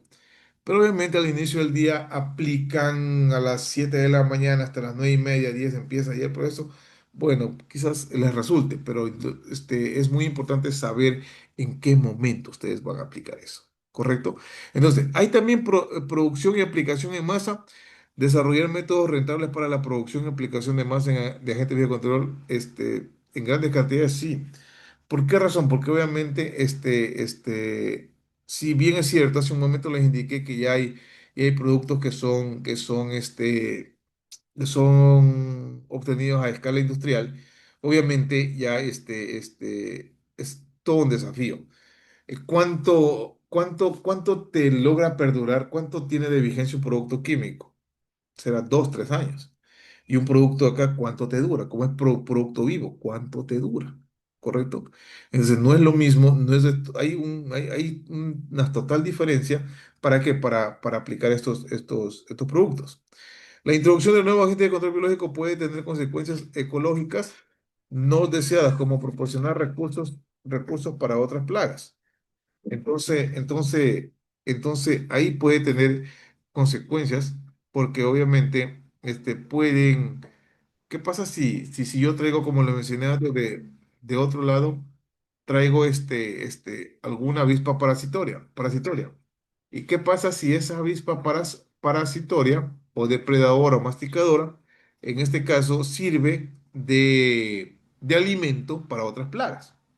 Entonces, ese es el riesgo que se obtiene, que se da. Entonces, por eso es muy importante saber cómo es el medio ambiente en el cual yo voy a hacer. Siempre se tiene que realizar el tipo de ensayo y se tiene que realizar el tipo de experimentación. ¿Para qué? Para que pueda usted tener un máximo control de este tipo de plagas. Correcto, el riesgo ecológico se puede introducir y obviamente hay un peligro ahí de que traemos en este caso un producto, un individuo de otra zona, un depredador, y no sea lo mismo. Totalmente de acuerdo, porque las condiciones son diferentes. Recuerdo que una vez un colega trajo tricoderma trajo de Estados Unidos, pero ese tricoderma lo trajo en un vaso de Starbucks, de café. En este caso, y obviamente porque no es prohibido traer eso, y obviamente acá, y ahora él pensó que eso iba a funcionar, y obviamente no funcionó. ¿Por qué? Porque son condiciones totalmente diferentes. Además, son otras opciones que tenemos que tomar en cuenta ahí. Dice, el control biológico es un componente clave del manejo integrado del MIP que combina múltiples estrategias para el manejo sostenible del plaga. Claro, es totalmente de acuerdo, es un componente principal del MIP. ¿Por qué? Porque obviamente el manejo integrado de plagas se basa en la reducción de la aplicación de productos químicos. Incluye prácticas culturales, controles mecánicos, plaguicidas químicos junto con el control biológico y un enfoque integral que tiene como objetivo minimizar los impactos ambientales. ¿Qué más? Control cultural. indica de que es una técnica antigua y fundamental en la gestión integrada de plagas, ¿sí? También totalmente de acuerdo.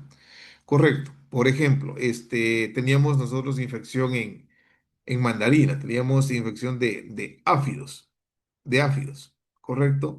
Se terminó la cosecha se terminó de mandarinas, bueno, habían unas pequeñas plantas que estaban ahí y de acuerdo a la evaluación ya empezábamos a tener, en este caso, infecciones, poblaciones de áfidos, de estos áfidos de acá. Entonces ahí, ¿qué es lo que se hizo? Se adelantó la poda, porque la mayoría de plantas ya estaban, en este caso, estaban cosechadas, se adelantó la poda y obviamente, en este caso, se minimizó. ¿Por qué? Porque obviamente cuando haces poda, eliminas tejido que puede estar infectado digamos que yo elimino esta rama, obviamente. ¿Por qué? Porque obviamente yo necesito hacer poda de ese tipo de, de planta. ¿Por qué? Porque tengo que preparar la planta para obviamente la futura producción. Pero obviamente al tener un ataque, una técnica adecuada se puede controlar por medio de poda. Sí, y todos sabemos que a las plantas se les realiza poda, se realiza sí o sí, se tiene que realizar la poda. Entonces, implica mayores técnicas de manipulación, como por ejemplo la rotación de cultivos. Dice, la rotación de cultivos y el uso de cultivos que son coberturas son prácticas tradicionales que ayudan a controlar las plagas, interrumpir los ciclos de vida de las plagas. Sí, correcto, toda la razón. Por ejemplo, en este caso, siempre y cuando sean cultivos en este caso, si tenemos una plaga que infecta un cultivo, tenemos que sembrar otro cultivo que sea diferentemente de diferente especie. Por ejemplo, si tenemos una infección que ataque a tomates solanum licopérsico. Pero ¿qué pasa si vamos a sembrar papa? Entonces viene del mismo nombre del género. Entonces no es viable eso porque vienen de la misma familia. Entonces siempre en la rotación de cultivos tenemos que sembrar cultivos que son diferentes, ¿correcto? ¿Por qué? Porque recordemos que los insectos obviamente tienen sus hospedantes o tienen sus huéspedes y eso ayuda a minimizar el efecto de las plagas. Aquí dice en este caso, intercalado de cultivos. El intercalado de cultivos, como la combinación de legumbres u otros objetivos, puede reducir significativamente la presión de las plagas. Sí, por ejemplo, en la rotación de cultivos me olvidé mencionar, por ejemplo, POC R4T. Eh, este es un hongo que se llama Fusarium oxysporum forma especial cubense, R4T. Se llama R4T en este caso y es un hongo que causa en este caso eh, daño a la raíz, causa daño a la raíz. Y obviamente invade la raíz, se introduce y en los tejidos conductores empiezan a realizar obviamente la infección, provocando de que todos los compuestos que absorbe la planta a través de la raíz, obviamente no se trasladen hacia las partes fotosintéticas que son las hojas y obviamente eso, ¿qué ocurre? Al evitar que haya esa translocación, ¿qué va a ocurrir? Las hojas se van a volver amarillentas y se secan. Y ese es un síntoma característico. ¿Por qué les menciono eso? Porque aquí en Perú ya fue reportado hace mucho tiempo atrás. Creo que fue en el 2021 22, no recuerdo muy bien, pero ya fue reportado. Ahora, ¿qué están haciendo ahí con eso? Nada. Obviamente no saben en este caso cómo actuar frente a un escenario de esos. ¿Sí? Y lo mismo pasa con Ecuador. Ahorita en Ecuador están tomando medidas. ¿Por qué? Porque obviamente ya ha sido reportado. Es un hongo que está bastante, afecta a la mayoría de musáceas y obviamente es el más peligroso de todos. O sea, hasta el momento no hay producto que controle esto. ¿Valdrá hacer rotación de cultivos ahí? Se tiene que hacer una desinfección de suelo. ¿Por qué? Porque las plagas y enfermedades, las enfermedades que son de suelo en especial, los hongos de suelo, son muy difíciles de erradicar. Entonces es un punto muy importante hacer un tipo de rotación de cultivos, ¿correcto? Entonces el intercalado de cultivos también funciona bastante, bastante para que poder decir y obviamente minimizar la presión de las plagas. Un punto muy importante es la presión de las plagas. Presión de las plagas, presión de la enfermedad. ¿Por qué? Porque hay diferentes, en este caso, diferentes zonas. Aquí en Perú hay más del 85% de los climas, tiene todos los climas que hay a nivel mundial, tiene todos los climas, por eso tiene esa facilidad de producir muchos productos y diversificar la agroexportación. Es una competencia, una ventaja competitiva. Entonces es muy importante tener claro. Y obviamente ¿cómo se puede producir? Sí.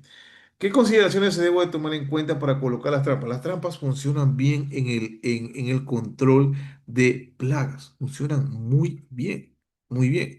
Pero hay que ver obviamente qué tipo de plagas tiene, porque no todas las plagas obviamente, hay en un ensayo que se hizo sobre qué color de plástico es el más adecuado para controlar y obviamente hay plagas que prefieren otro color. Se sienten atraídos por otro color, se sienten atraídos por el color verde fluorescente, se sienten atraídos por el color azul, se sienten atraídos por el color amarillo, obviamente. Y eso obviamente es muy importante conocer para yo poder controlar ese tipo de plagas. Ese tipo de- Funciona muy bien. ¿Qué consideraciones debo de tomar en cuenta para colocar las trampas? Es para, para colocar las trampas, obviamente, en qué estrato de la planta afecta la plaga. ¿En qué estrato de la planta afecta la plaga? ¿Por qué? Porque no es lo mismo una plaga que te infecte en el tallo, en la raíz, o te infecte en este caso en el estrato alto, medio y bajo. Eso es muy importante conocer y en qué momento, en qué estado fenológico de la planta va a llegar a causar infección. Cultivos trampa, manipulación de la luz solar. Aquí en este caso todos sabemos que si una planta no le realizan la poda, esa planta va a tener menos incidencia de luz, va a tener menos, como hay menos incidencia de luz, obviamente va a haber menos ventilación y también va a crear ambiente adecuado para la proliferación de plagas y enfermedades. ¿Correcto? Por ejemplo, nosotros visitamos en Mala, visitamos un cultivo de plátano de isla y ese plátano de isla no le hacen la limpieza adecuada. No le realizan la limpieza adecuada. Ahí las dejan. Entonces, y verificando, tenía picudo, tenía chanchito, tenía quereza, obviamente tenía diferentes tipos de plaga. ¿Por qué razón? Porque obviamente las plantas de plátano, al no cortar sus hojas, obviamente generan el nicho. La suciedad genera el ambiente adecuado para las plagas y enfermedades. Y lo mismo pasa en este caso con una planta que no se realice poda. Genera un microclima que es adecuado para las plagas y enfermedades. A la mayoría de enfermedades no les gusta la luz. ¿Sí? Por eso es muy importante saber a realizar la poda. Y obviamente que la luz también es un punto muy importante para que puedan activarse los botones, los brotes vegetativos, las yemas vegetativas, las yemas florales y puedan realizar la floración. Entonces, ¿eso es manipulación de la luz solar? Claro que sí. ¿Para qué? Para que puedan en este caso realizar el tipo de evitar crear condiciones adecuadas para las plagas. Beneficio del control cultural, reducción del uso de pesticidas, aumento de la biodiversidad y obviamente sostenibilidad. Correcto, porque obviamente nosotros estamos haciendo un manejo adecuado del ambiente. Y si vamos a querer hacer sostenible ese cultivo, obviamente tenemos que trabajar a largo plazo. Un cultivo, obviamente, hoy en día la producción de cultivos es un buen negocio. ¿Por qué razón? Porque obviamente siempre vamos a tener, en este caso, vamos a tener necesidad de alimentarnos. Siempre, siempre, siempre. Cada día son más individuos que pueblan el mundo. Obviamente vamos a tener más necesidad de alimento.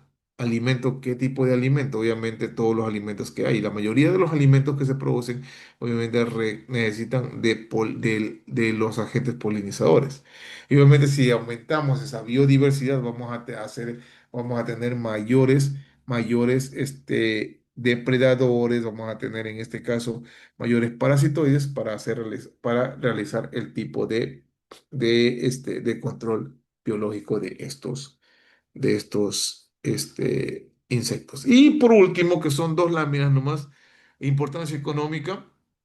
Dice, la agricultura sostenible es económicamente viable. Si nosotros utilizamos control biológico, vamos a hacer una agricultura más sostenible. Y obviamente eso es económicamente viable, reduciendo los costos de producción, aumenta la rentabilidad. Seguridad alimentaria, vamos a tener disponibilidad de alimentos. De alimentos, obviamente, ¿por qué? Porque obviamente siempre se vamos a utilizar. Aquí, por ejemplo, aquí yo estoy en Lima y cuando voy a ingreso al mercado parece un árbol de Navidad. Tiene todos los colores habido por haber. Una frutería, una señora que vende frutas, tiene frutas de todo, hasta de donde no hay costa, sierra y selva, ¿correcto? Aumentando obviamente, la seguridad alimentaria. Hay generación de empleo, obviamente, las zonas agroindustriales que obviamente se dedican a la producción de cultivos, emplean grandes cantidades de personal, grandes cantidades de gente. Incluso yo he visto agroexportadoras que fidelizan a los trabajadores, obviamente les entregan algunos beneficios y todo. ¿Generación de empleo? Sí, generación de empleo. Visité una planta de packing que elaboraba tres turnos, cada turno de 8 horas, trabajaba 24 horas al día. Esa generación de empleo es a gran escala. Desarrollo de mercados de infraestructura. La agricultura sostenible puede impulsar el desarrollo de mercados de infraestructuras, estimular el crecimiento económico. Sí, obviamente, ganar un mercado se podría decir que ingresar a un mercado hay que cumplir las restricciones, pero mantenerse en ese mercado es lo difícil. Es totalmente difícil. Entonces, por eso siempre hay que estar atentos a las disposiciones. Bienestar comunitario, educación y sensibilización, promover la educación y la sensibilización sobre prácticas sostenibles. Sí, yo recuerdo que cuando trabajamos ahí en plátano orgánico, eh, los productores eran cultivadores de arroz. Y de arroz, obviamente, el arroz se produce pocas veces en el año. Y obviamente pasaron de cultivar arroz a cultivar este plátano orgánico, que obviamente eso los llevó a cambiar mejorar su calidad de vida. ¿Por qué? Porque el plátano orgánico lo vendían en dólares. Y el plátano es un cultivo de que cada semana lo cosechan. Es decir, cada semana tienes ganancia. Entonces el pequeño agricultor en este caso, le gustó esa idea y empezó en este caso a participar con economía circular y un sinnúmero de procesos, obviamente, que promueven en este caso la producción sostenible. Salud y nutrición, promover la agricultura ecológica, la agricultura sostenible contribuye a una mejor salud y nutrición. Hoy en día, la demanda de productos químicos es bastante. Y obviamente hay resiliencia, perdón, la demanda de productos orgánicos está en aumento. Y también los fondos agrícolas están implementando el manejo integrado de plagas con productos biológicos, obviamente está en aumento. Resiliencia y adaptación. Este es un caso que quiero como parte final. A ver, déjame un momento. Voy a dejar de compartir para poder en este caso irme a esta. A ver, déjenme ver acá. Acá está. Control biológico. Dice, esta es una publicación del 28 de abril de este año. Dice, control biológico. El control biológico gana terreno en 209.000 hectáreas de cultivos en Perú. Producción y comercialización de agentes de control se realizan en 35 laboratorios que existen en el país y que tienen convenio con SENASA. O sea que en este caso están promoviendo bajo la supervisión de SENASA están en este caso criando, criando, obviamente. Y aquí dice, el mercado de biológicos crecerá al menos 20% en los siguientes 5 años. Claro que sí, ¿por qué? Porque necesitamos hacer una agricultura más sostenible. Implementa el control biológico, obviamente va a minimizar el uso de productos químicos, con eso que hace usted una agricultura sostenible. Y obviamente acá está dice, se aplicaron controles biológicos en más de 209.000 hectáreas de cultivos de hortofrutícolas en todo el país, según informó SENASA. Busca reducir el uso de plaguicidas químicos, proteger la salud de los agricultores y consumidores y garantizar la inocuidad de los productos agrícolas peruanos, facilitando el acceso a nuevos mercados internacionales. ¿Correcto? Entonces, conquistar mercados sería importante, obviamente que sí. Hay producción de agentes biológicos. SENASA trabaja con 35 laboratorios que producen y comercializan agentes de control biológico bajo convenio, así como en 25 institutos y universidades que apoyan a capacitación técnica y difusión de esta alternativa sostenible. ¿Qué quiere decir? Que estos están apoyando no solamente a los agroexportadores, también en este caso están apoyando a las instituciones, universidades, para que promuevan, para que inicien con este tipo de rubro. Y obviamente, dice, entre los agentes utilizados está Trichogama, Cryptoalemus, Montrousseri, Ananiplus, Vladimir, Crisopela, Trichoderma, Beguera baciana, son los que han permitido, en este caso, controlar de manera natural el cañero, botritis, mazorquero, broca, gorgojo negro, mosca blanca, gusania, cochinilla, linosa, pulgones, mogris, alternaria, brazo negro, chupadera y pudrición de raíz. En conclusión, esto está por aumentar este control biológico. ¿Estamos de acuerdo? Bien, en este caso, como punto final, quisiera decirle que nos vemos en clase y si tienen alguna pregunta, por favor, me la hacen. Quedo atento a la señorita moderadora. Muchas gracias. Así es. Muy bien, ingeniero. Muchísimas gracias por su participación en esta nuestra primera clase y pues para aprovechar aquí los últimos minutitos ya, invitamos a los participantes que quizá tienen alguna duda o consulta, pueden levantar su manito para poderles activar el micrófono o en todo caso también pueden dejarlo aquí mediante el chat de este Zoom, ¿sí? Y si todo ha quedado claro, también nos gustaría que nos lo hagan saber. Sí, excelente. Tenemos también aquí el agradecimiento de los participantes por la exposición, ingeniero. Sí, Ok, todos están conformes. Entonces, pasaríamos ya al cierre de esta sesión, ingeniero. No sé si nos puede acompañar unos segundos para poder tomar la foto de inicio de este curso junto a los participantes. Sí, invitarlos también a que puedan activar sus camaritas para que podamos tomar esta foto. Sí, si no han estado claro, no hay desde el problema. inicio, no se preocupen. Esta clase ha sido grabada y va a ser subida a su plataforma virtual. ¿Sí? Entonces, aquí me permiten un momentito. ¿Tienen ya el permiso para que puedan habilitar en este caso sus camaritas? Creo que, Ustedes. creo que tengo que desactivar en este caso la compartición de pantalla. ¿Cómo se Sí. desactiva? Disculpe. Ya. Ah, Ya está, ingeniera. ok, Listo. ya, ok, ok, listo, Muy listo. bien. Vamos a tomar entonces aquí la primera foto, así que atentos allí con una sonrisa, por favor. Recuerden que este contenido va a salir dentro de nuestras redes sociales y también va a ser compartido en nuestros grupos de WhatsApp, ¿sí? Entonces vamos aquí con la primera foto. Excelente.